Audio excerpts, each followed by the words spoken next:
나를 덮습니다. 나 비록 넘어지며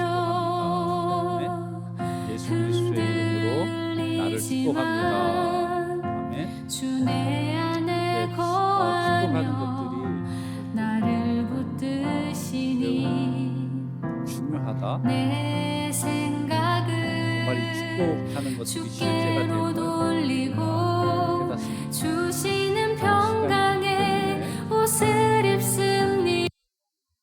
이 찬송가 524장 우리 함께 찬송 드리시면서 1월 17일 수요 예배 시작하도록 하겠습니다. 524장입니다.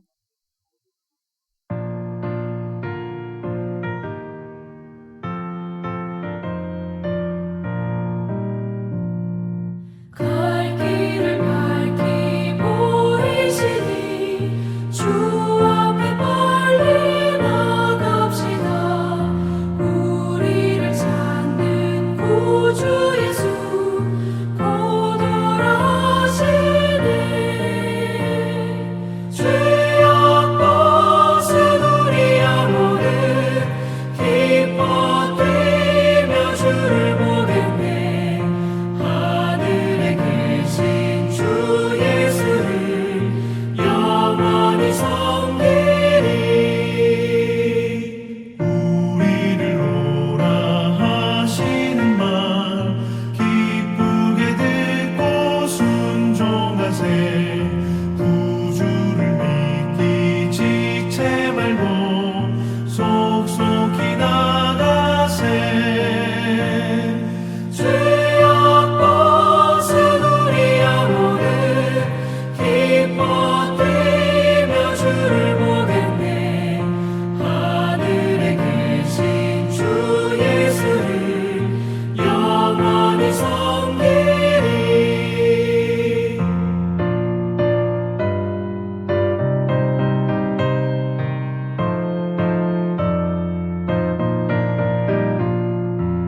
하늘에 계신 주 예수를 영원히 섬기리. 주 오늘 여기 계시오니 다 와서 주의 말씀 듣세. 듣기도 하며 생각하니 참 진리시로다.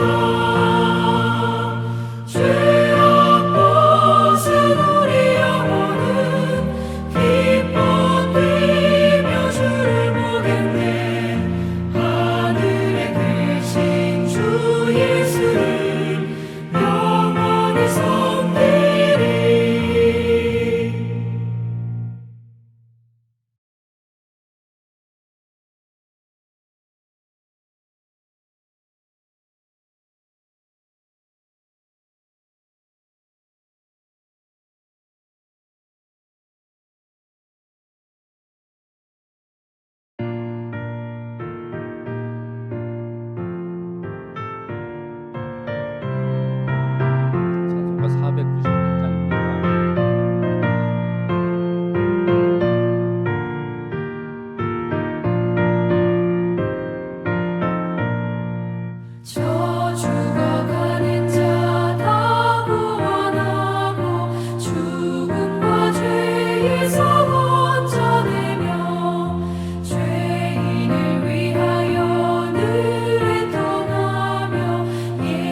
오늘 우리에게 주신 말씀 함께 보도록 하겠습니다. 오늘 우리에게 주신 말씀은 이사야서 21장 1절에서 4절에 있는 말씀입니다. 이사야서 21장 1절에서 4절에 있는 말씀 함께 합독하도록 하겠습니다. 해변 광야에 관한 경보라. 적병이 광야에서 두려운 땅에서 내게 회오리 바람처럼 같이 몰려왔도다. 혹독한 묵시가 내게 보였도다. 속이는 자는 속이고 약탈하는 자는 약탈하도다. 엘람이여 올라가고 메대여 에워싸라. 그의 모든 탄식을 내가 그치게 하였노라 하시도다. 이러므로 나의 요통이 심하여 해산이 임박한 여인의 고통 같은 고통이 나를 엄습하였으므로 내가 괴로워서 듣지 못하며 놀라서 보지 못하도다. 내 마음이 어지럽고 두려움이 나를 놀라게 하며 희망의 서광이 변하여 내게 떨림이 되도다. 아멘. 기도합니다. 하나님, 오늘도 예배의 자리, 기도의 자리, 말씀의 자리에 있게 하신 것 감사합니다. 하나님, 하나님의 말씀을 저들이 듣길 원합니다. 아버지의 말씀에 집중하길 원합니다. 특별히 이사야에 있는 말씀을 함께 나누고 묵상할 때에 하나님의 영에 온전히 사로잡혀서 성령 하나님께서 우리의 생각과 우리의 입술과 우리의 마음, 우리의 육체를 통치하여 주시고 우리 삶의 모든 현장에 그리스도의 은혜와 영광만이 충만케 하여 주옵소서. 부정적인 생각들, 하나님이 심지 않은 모든 더러운 생각들은 영원히 우리에게서, 우리 삶의 현장에서, 우리 관계에서 떠나갈지어다. 오직 하나님의 말씀, 생명의 능력들만 우리에게 부어지게 하시고 채워지게 하여 주옵소서. 예수님의 이름으로 기도합니다. 아멘. 오늘은 이사야서 21장 그리고 22장에 있는 말씀을 갖고 함께 나누려고 그럽니다. 이사야는 사실 이제 그 복습이라기보다는 그냥 개요적인 건데, 이사야서가 이제 총 66장으로 되어 있습니다. 그리고 성경도 66권으로 되어 있죠. 그래서 이사야서를 성경 속의 작은 성경이다, 그렇게 이야기를 합니다. 그래서 이제 그 이사야서를 성경 속의 작은 성경이니까, 성경이 원래 신약과 구약으로 나눠 있지 않습니까? 그래서 이사야서도 두 부분으로 나눌 수 있는데 1장부터 39장까지 한 부분 이제 조금 눈치를 채신 거죠. 그 다음에 40장부터 66장까지 27권이니까 또 두 부분 이렇게 나눕니다. 우리가 이제 성경을 계속해서 묵상하고 그럴 때 우리가 하나님의 말씀들을 들으면서 하나님이 어떤 분인가를 깨닫게 되고, 하나님의 역사가 어떻게 우리 삶에 나타나는지를 또 우리가 묵상하게 되고, 또 하나님의 의와 거룩함, 하나님의 공의가 무엇인지를 우리가 또 알게 됩니다. 더불어서 우리가 신약 부분에서는 뭡니까? 예수 그리스도의 나심 아닙니까? 그리고 예수 그리스도의 십자가의 사건, 그리고 예수 그리스도의 그 십자가로 말미암아 우리가 구원받은 어떤 은혜. 그래서 성경 속에서 우리가 하나님의 영광과 하나님의 사랑과 은혜들, 이것들을 이제 발견해야 될 줄로 믿습니다. 그래서 이제 우리 그런 것들을 우리가 이 성경을 이렇게 통해서 알게 되는 거죠. 자, 그래서 이제 오늘 이제 말씀으로 이제 잠깐 돌아가면 21장에 있는 말씀은 지금 해변 광야에 관한 경고라, 이렇게 얘기합니다. 그래서 이제 굳이 여기서 바벨론이라는 표현을 쓰지는 않았어요. 그런데 요 해변 광야라는 그 별명, 이 별명 뭐 그냥 비유적으로 아니면 애칭적으로 불리는 건데, 이 해변 광야라는 곳이 어디냐면 바로 바벨론을 의미합니다. 그래서 바벨론의 그를 향해서 이사야 선지자가 이제 보고 듣고 이제 예언한 말씀들을 적고 있어요. 그래서 이 바벨론에 대한 경고인데, 이 바벨론이 2절에 보면은 약탈하는 자가 약탈하는데 엘람이 있고 메대가 있습니다. 그래서 이제 이 바벨론이 바사와 메대에 의해서 나중에 이제 멸망하거든요. 그래서 이 엘람이 이제 그 바사고 메대는 이제 그냥 메대라고 하는데, 그것들은 이제 이사야가 예언하고 있어요. 근데 이제 보통 이 예언을 하는데 3절에 보면은 나의 요통이 심하여 이렇게 표현하고 있어요. 그러니까 이것은 어떤 그 예언자적인 사람들이 갖는 어떤 그 체율적인 거죠. 그 아픔, 고통들을 고스란히 자기가 이제 몸으로 느끼는 것을 의미합니다. 그래서 이사야가 나의 요통이 심한데, 그 고통이 얼마나 큰지 해산에 임박한 여인의 고통같이 그렇게 자신이 고통스러웠다, 그 얘기들을 이제 하고 있는 것입니다.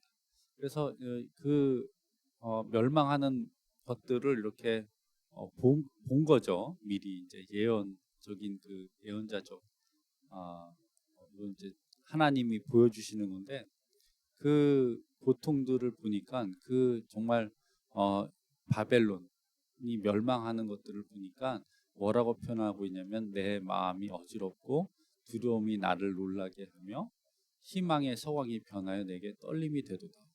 그러니까 우리가 이제 그럼 뭐 바벨론이 멸망하면 좋은 거 아니냐, 그렇게 이야기하고 있는데, 사실은 이사야가 지금 이 4절에서 21장 4절에서 마음이 어지럽고 두렵고 놀라고 희망이 변하여 떨림이 된다는 얘기는 뭐냐면, 하나님의 영광 그리고 하나님의 의가 어떻게 당시의 최강대국인 그 바벨론에 임해서 그곳에 심판이 일어나는지를 보고 있다는 사실입니다. 그래서 그 하나님의 영광에 대한 두려움, 그런 것들을 지금 이야기하고 있다는 거예요. 이 말씀을 우리에게 갖고 오면 우리는 이제 어떤 게 되냐면, 우리가 이제 하나님을 믿죠. 그러면서 이제 하나님의 말씀들을 붙드는데, 우리가 하나님의 영광의 그 실체들은 사실 그것이 어떤 건지를 잘 몰라요. 그 하나님의 영광이 임할 때 쉽게 얘기해서 이제 저는 이제 그거를 이제 감당한다라고 이야기하는데, 하나님의 영광, 하나님의 그 능력이 우리에게 임할 때 우리의 육체가 그것들을 감당하지 못한다는 거죠. 예. 마치 이 비바람이 아주 세게 부는데, 그 비바람을 우리가 어떻게 너무 세게 불면 우리가 날아가지 않습니까? 그래서 그 하나님의 영광들을 이 이사야도 고스란히 그 어떤 하나님의 계시가 임하면서 하나님의 영광에 사로잡혀서 그 미래를 알게 될 때, 그 영광 앞에 이제 자신이 감당하지 못하는 그런 상태를 이야기하고 있다, 이렇게 볼 수 있습니다. 그럼 이제 21장에는 어떤 이야기들이냐면, 이제 바벨론, 그다음에 에돔에서 족속이죠. 그다음에 아라비아의 멸망들을 이야기하는데, 21장 9절에 이렇게 이야기합니다. 보소서 마병대가 쌍쌍이 오나이다 하니 그가 대답하여 이르시되 함락되었도다. 예, 함락되었도다.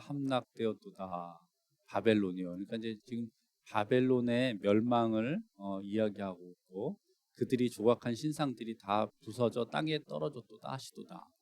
그러니까 바벨론이 하나님의 그 심판 잣대에 올라갈 때 바벨론이 어떻습니까? 우상 숭배의 나라 아닙니까? 하나님의 백성들을 괴롭혔던 나라 아닙니까? 하나님의 사람들을 잡아서 죽였던 그런 나라였는데, 그 심판이 이제 임하는 거죠. 그러면서 이제 13절에 아라비아에 관한 경고라. 느단 대상들이여 너희가 아라비아 수풀에서 유숙하리라. 그러니까 이 말씀은 이제 여호와의 말씀이 여기 이제 바벨론에게 임하고 에돔에게 임하고 아라비아에게 임한 겁니다. 그래서 이 하나님의 우리가 이제 계속해서 보고 있는데 하나님의 심판들이 어떻게 됩니까? 처음엔 애굽에도 내리고 북이스라엘도 내리고 아수르에도 내리고 이제 다 내리는 거죠. 예. 그러면 뭐 하나님은 모든 나라들을 멸망시키시는 분이냐? 그렇게 이제 우리가 착각할 수 있는데 사실은 하나님의 영광이 임할 때 어둠들, 악의 세력들 그리고 하나님 앞에 불순종한 세력들은 그냥 멸망하는 거예요. 그냥 쉽게 요한복음 1장에 빛이 임했을 때 어둠이 몰아갔다고 이야기하듯이 하나님이 임재하시면 하나님의 영광이 임하면 뭐 심판이 임하면 어둠은 자동적으로 없어질 수밖에 없는 거예요. 뭐 아야 소리 하지 못하고 그냥 떠나가는 겁니다. 그래서 이것이 이제 하나님의 속성 중에 하나죠. 그리고 거룩하신 하나님이 임재할 때 어둠의 것들이 함께하지 못한다는 것을 이야기하고 있습니다. 그다음에 이제 22절의 그 이야기인데요. 22절의 말씀인데 22절은 예루살렘 성의 파괴와 그리고 남유다의 어떤 죄악들을 이야기하고 그리고 이 남유다의 어떤 그 죄악에 선봉했었던 관리들에 대해서 이야기하고 지도자들에 대해서 이야기하고 있습니다. 그래서 22장 5절에 보면 환상의 골짜기에 주 만군의 여호와께로부터 이르는 소란과 발핌과 혼란의 날이여 성벽의 무너뜨림과 산악에 사무쳐 부르짖는 소리로다. 여기서도 이제 아까 우리가 이야기했지만 여기서는 환상의 골짜기라는 표현을 썼고 21장에는 회변의 광야라는 표현을 썼어요. 여기서 22장에서 환상의 골짜기라 여기서 이제 이상의 골짜기라고 우리는 이야기를 하는데 이게 바로 어디냐면 예루살렘 성을 이야기합니다. 그러니까 하나님의 영광이 있는 곳, 그러니까 하나님이 거하는 곳, 거기에 어떻습니까? 소란이 일어나고 혼란의 날이 임하는 거죠. 그러니까 이것은 결국 예루살렘 성이 파괴되고 예루살렘의 이제 심판을 이야기합니다. 6절에 엘람 사람은 화살통을 메었고 병거탄 자와 마병이 함께하였고 기르 사람은 방패를 드러냈으니 여기서 이제 갑자기 그럼 예루살렘 성에 지금 엘람의 군대와 기르의 군대가 왔구나 이렇게 생각할 수 있는데 사실은 이 엘람과 기르 여기도 이제 당시 아수르 제국의 이제 속국이었고요. 그곳에서 이 사람들이 이제 전쟁에 능했기 때문에 그러니까 아수르 군대의 주력 부대라고 이제 생각하면 됩니다. 그래서 엘람 사람과 기르 사람이 공격한 거죠. 그러니까 쉽게 해서 아수르 제국이 예루살렘을 지금 이제 공격한 겁니다. 그래서 병거는 내 아름다운 골짜기에 가득하였고 마병은 성문에 정렬되었도다. 지금 무슨 얘기냐면 예루살렘 성 앞에 지금 아수르의 군대가 아주 그냥 쫙 깔려 있는 거예요. 깔려 있는 거예요. 뭐 그러니까 그 광경을 이사야가 지금 정확하게 보고 있는 겁니다. 그래서 그 이야기를 하는 거죠. 그다음에 이제 그 22장 하반절에 보면은 22장 18절에서 20절에 보면은 셈나와 엘리야김의 이야기가 나옵니다. 18절에 반드시 너를 모질게 감싸서 곰같이 광막한 곳에 던질 것이라 주인의 집에 수치를 끼치는 너여 내가 그곳에서 죽겠고 내 영광의 수레도 거기에 있으리라. 내가 너를 내 관직에서 쫓아내며 내 주위에서 낮추리니. 여기서 그 셈나라는 사람에 관한 예언입니다. 셈나가 이제 뭐 제가 이렇게 묵상할 때는 이 사람이 이제 실세였던 것 같아요. 실세였는데 어떻습니까? 불의한 실세, 악한 실세, 나쁜 짓 하고 그리고 이제 못된 짓 하고, 그리고 무상 숭배하고 그랬던 사람이죠. 뇌물 받고 불의한 재판도 하고 뭐 그랬던 것 같아요. 그래서 이제 하나님의 심판이 아까는 이제 우리가 이제 가만히 보면서 여기서 또 우리가 깨닫는 것은 바로 뭐냐면 하나님의 심판이 국가적으로 임합니다. 공동체적으로 임하는 거죠. 그리고 그 속에서 하나님의 심판이 나타날 때, 국가적으로 공동체적으로 나타날 때 하나님의 영광들, 그리고 하나님의 위엄들, 그리고 하나님의 거룩함에 대해서 우리가 이제 깨닫게 되는데, 여기 22장 후반절에 보면 셈나의 개인에 대한 하나님의 다루심이 있는 거예요. 개인의 심판이 있다는 거예요.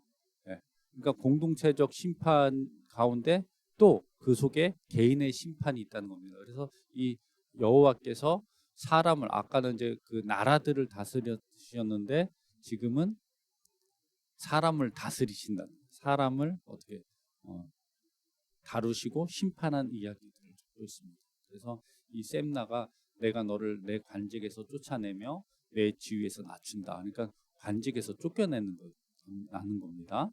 그다음에 이제 하나님 그 셈나를 대신해서 그날에 내가 힐기야의 아들 내 종 엘리야김을 불러. 엘리야김이라는 그 사람 이야기하는 거예요. 셈나와 엘리야김. 저는 이제 그 어떻게 표현하냐면 그 위기 속에서도 하나님은 하나님의 사람들을 통해서 역사하시고 하나님의 계획들, 섭리들을 이루신다는 거예요. 네. 그게 이제 저와 여러분들에게 은혜가 되는 거죠. 하나님이 우리의 삶을 통해서 우리가 이제 하나님 앞에 거룩함으로, 그리고 하나님 앞에 순종함으로, 믿음으로 이제 믿음으로 나아간다는 말이 더 정확한 말입니다. 우리가 이제 거룩할 수 없기 때문에 우리 스스로는. 그래서 우리가 믿음으로 나아갈 때 하나님은 우리의 삶을 통해서, 우리의 가정을 통해서, 우리의 자녀들을 통해서, 우리 교회를 통해서 하나님은 하나님의 역사들을 이루신다는 거예요. 그래서 여기서 셈나라는 사람에게는 징계가 내리지만, 심판이 내리지만, 엘리야김이라는 사람에게는 어떻게 하나님이 그를 들어 쓰시는 이야기들이 적고 나오고 있다는 겁니다. 제가 이제 이 말씀들을 이렇게 보면서 정말 하나님께 쓰임 받는 사람이 돼야 되겠다. 네, 하나님께 쓰임 받는 가정이 돼야 되겠다. 그러기 위해서는 어떻습니까? 믿음으로 살아야 되겠다. 그런 은혜들을 체험합니다. 네, 그런 깨달음이 있는 거죠. 저와 여러분의 그 모든 가정에 하나님께서 쓰시는, 하나님의 기쁨이 되고 하나님 보시기에 즐거움이 되기를 우리가 소망하고 간구해야 될 줄 믿습니다. 기도합니다. 여호와 하나님께서 우리와 함께 하신 것을 감사합니다. 오늘 말씀을 통해서 믿음으로 살아가는 것에 대해서 다시금 깨닫게 하시고, 그리고 소망을 얻게 하신 것 감사합니다. 오늘도 믿음으로 살아가기를 원합니다. 아버지, 믿음대로 되는 주의 자녀들 되게 하시고, 우리의 삶의 모든 관계와 우리 삶의 모든 지경 위에 하나님의 능력과 역사하심들이 언제나 충만케 하여 주옵소서. 예수님의 이름으로 기도합니다. 아멘. 네, 예수 그리스도의 이름으로 여러분들을 축복합니다. 오늘 이제 아침에 이제 묵상하면서 정말 하나님 앞에 충성되이 살아야 되겠다, 믿음으로 살아야 되겠다, 그런 생각을 했고요. 또 이런 기도를 했습니다. 하나님, 저를 써주십시오. 하나님, 저희 교회를 사용하여 주셔서 하나님, 우리 큰수만교회 모든 주의 자녀들을 하나님께서 축복하시고 복에 복을 더하셔서 하나님의 역사들을 일으키는 기적의 사람들 되게 하옵소서. 이런 기도를 했습니다. 여러분, 이 믿음은 살아있는 것입니다. 생명력이 있어요. 자랍니다. 그리고 꽃이 피고 열매 맺습니다. 믿음대로 된다는 것은 바로 이런 겁니다. 성장하고 열매 맺는 거예요. 저 여러분의 삶의 현장에 이 기쁨의 열매, 은혜의 열매들이 가득하시기를 주님의 이름으로 축원합니다. 주기도문하고 1월 17일 수요 예배 마치도록 하겠습니다. 주기도문합니다. 하늘에 계신 우리 아버지여, 이름이 거룩히 여김을 받으시오며 나라가 임하시오며 뜻이 하늘에서 이루어진 것 같이 땅에서도 이루어지이다. 오늘 우리에게 일용할 양식을 주시옵고 우리가 우리에게 죄 지은 자를 사하여 준 것 같이 우리 죄를 사하여 주시옵고 우리를 시험에 들게 하지 마시옵고 다만 악에서 구하시옵소서. 나라와 권세 영광이 아버지께 영원히 있사옵나이다. 아멘. 당신은 여러분들은 복입니다. 너는 복이 될지라. 아멘. 나는 복입니다. 금요일 날 뵙도록 하겠습니다. 샬롬.